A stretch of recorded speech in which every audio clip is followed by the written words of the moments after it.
Howdy folks, Coach JC here. Hope you're doing well. Now, every so often I'm going to upload a post with the title Body Awareness. And then I'll have a subheading underneath each one of those ones, which will narrow in on a certain part of the body with information that is essential for us to get through our lives without any complications. Now, the body is a mechanical instrument like anything else. And if we try to use a mechanical instrument without knowing how it works, then we can damage it. We used to have a subject called physical education. Don't get me wrong, we still have physical education in schools today, but the content isn't physical education. The content is physical activity. There's no understanding of how the body operates. So we get a generation now, millennials for instance, who are now sustaining injuries in their body and are in pain because they've not been taught to understand how the body works. They've taken it for granted. Very commonly, we get people with lower back problems, shoulder injuries, elbow injuries, knee injuries, wrist and ankle injuries, pain around the body. And all that could have been resolved with understanding how the body works. Today, we're going to zone in on the wrist. The reason why I'll start with the wrist is because, to my surprise, I'm getting a lot of clients from the age of 19 suffering with injuries that we used to see in seniors, 60-year-olds. Their grip strength is gone, so they're not really gripping things very well, and they're picking up things in a way that's going to cause them to have an injury for pretty much a long part of their lives, may never even recover from it. So this is really, really important. Now, firstly, we need to understand the joints in the body. I'm going to categorize them under two types of joints: single plane joints and multiple plane joints. A single plane joint is like your knee and your elbow. It can only move in one plane of direction.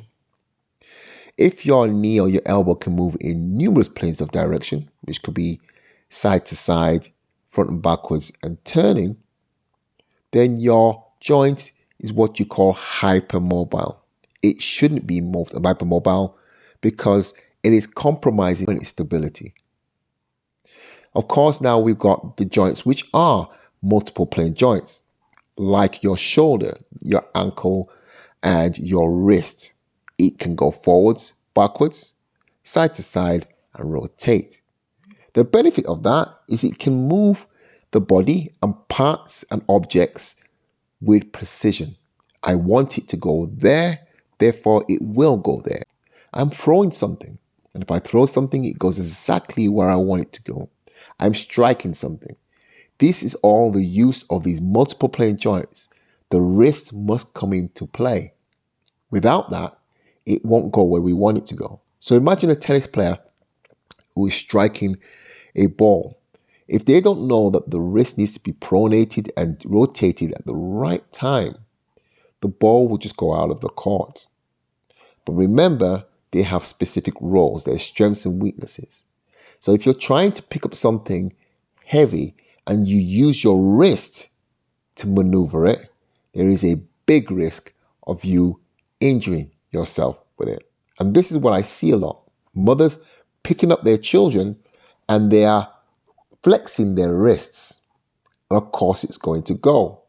People in the gym where they're trying to push a barbell and the wrist is flexed rather than straight and locked.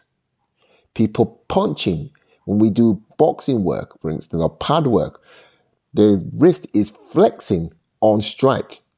And it shouldn't be doing that because it's not a precision thing we're trying to do here. We're generating power, we're generating strength. And if you don't learn that, you try to do something like punching like a heavy bag, then there goes your wrist. It doesn't matter how strong you are, the wrist is not designed to do that. However, they can work in beautiful tandem. Okay, so for instance, I'm playing a game of tennis and I'm about to serve. This requires me to move something that has a little bit of weight on it, and that's the racket, but I need to be able to maneuver it so that it strikes the ball with absolute precision. How do we do that? Well, firstly, I'm generating power with momentum. So I've got my wrist, it's pronated, which we call flexing and twisting backwards. And then we use the elbow to generate the power until we feel the racket is weightless.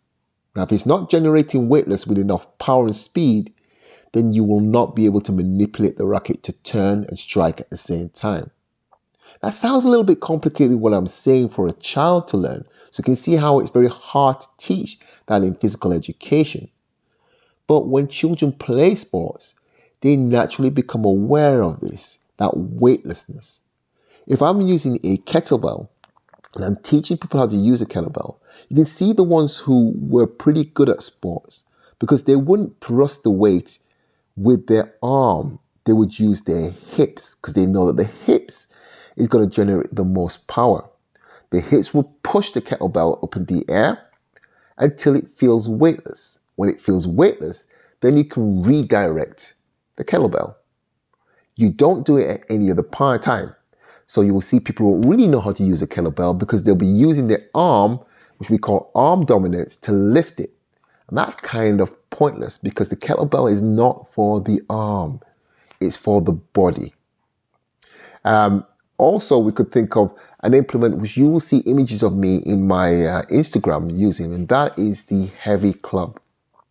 Now, the heavy club really is the first tool human beings ever used, because you can see the caveman, he always had his club and he would use that for hunting, he would use that for combat, he would use it for pretty much everything.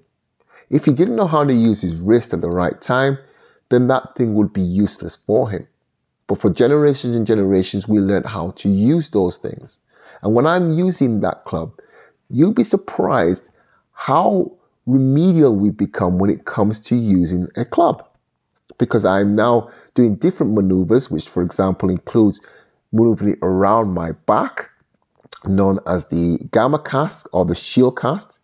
Okay, and that's me swinging this heavy thing around, which requires me to pay close attention to when I've generated enough power to where the club becomes light and weightless. And as soon as it becomes light and weightless, I can then redirect the object. Now, how do we get this absolutely right with children?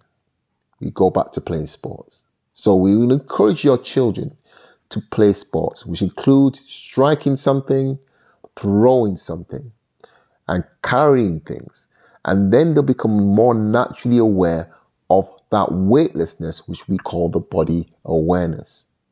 Whereas if you're an adult, this is really a play tennis to you, but also if you haven't got an injury, you might want to use your left wrist and just be aware of that as well.